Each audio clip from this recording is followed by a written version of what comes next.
Assalamualaikum warahmatullahi wabarakatuh. Perkenalkan, nama saya Ida Fitriatul Hasanah dengan nomor NIM 430 2019 0064. Video ini dibuat guna untuk memenuhi tugas UAS mata kuliah PSDM yang diampu oleh Bapak Mustolik Alwi, MPD. Di sini yang akan saya bahas yaitu mengenai analisis pengelolaan organisasi yang pernah saya ikuti, yaitu ada analisis situasi, analisis persoalan, analisis keputusan, dan analisis persoalan potensial. Yang pertama itu ada analisis situasi.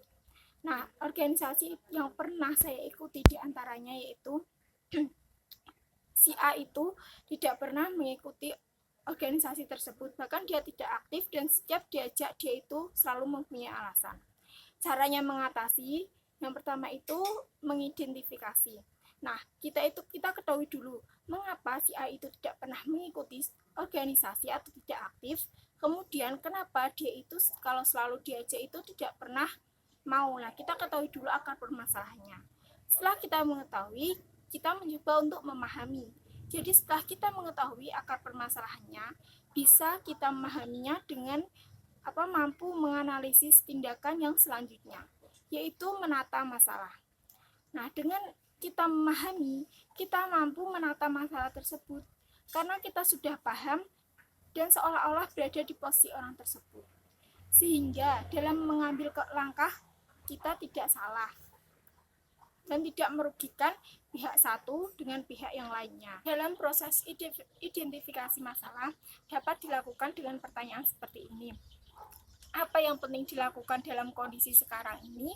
Masalah-masalah apa yang perlu diperhatikan dan ditangani? Kemudian dalam mengatasi masalah, kita juga harus menentukan prioritas masalah. Jadi kita bisa mengatasi masalah yang lebih penting. Misalnya, ada dua orang yang sama-sama tidak aktif di organisasi. Yang satu pengurus, yang satu anggota. Jadi kita atasi dulu yang pengurus. Karena jika pengurusnya itu tertata, maka anggotanya pun akan tertata. Kemudian ada analisis persoalan, itu merupakan suatu usaha untuk mengamati secara detail jenis persoalan dalam organisasi. Itu ada dua persoalan. Yang pertama ada persoalan internal, yang kedua ada persoalan eksternal.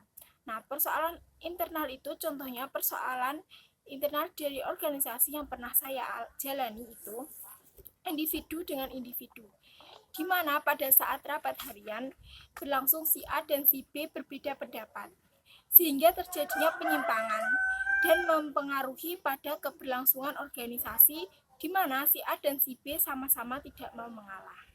Kemudian contoh persoalan eksternal di organisasi yang pernah saya alami, kesalahpahaman antara si A dengan organisasi lain, sehingga mengakibatkan perpecahan atau adu domba di dalamnya. Analisis keputusan dalam pembuatan keputusan juga memerlukan tahapan agar tidak salah langkah. Di antaranya, satu, mengidentifikasikan keputusan, yang kedua, mengumpulkan informasi, yang ketiga, mengidentifikasikan alternatif atau mulai muncul opsi, maka diambil salah satu opsi. Kemudian menimbang bukti. Yang kelima itu memilih di antara alternatif pilihan. Setelah kita mengetahui semuanya, kita bisa memilih alternatif mana yang lebih baik untuk digunakan. Kemudian bertindak. Setelah kita bertindak, kita bisa meninjau kembali. Kemudian ada analisis persoalan potensial. Analisis persoalan potensial organisasi yang pernah saya alami yaitu mengatasi sebuah persoalan dengan sudut pandang yang berbeda. Maksudnya, pada saat untuk mengatasi sebuah permasalahan, pasti kita menemukan banyak opsi, tidak hanya satu opsi. Nah, yang pertama untuk mengatasi si A itu kita gunakan opsi yang pertama. Apabila opsi yang pertama itu gagal, maka kita gunakan opsi yang kedua. Apabila opsi yang kedua itu gagal, kita gunakan opsi yang ketiga dan seterusnya. Jadi dalam mengatasi masalah, kita itu punya planning selanjutnya, tidak hanya satu opsi. Sampai sini pembahasan yang dapat saya paparkan mengenai pengelolaan analisis organisasi yang pernah saya alami. Kurang lebihnya mohon maaf apabila banyak tutur kata yang tidak sesuai atau kurang berkenan. Sekian dari saya. Wassalamualaikum warahmatullahi wabarakatuh.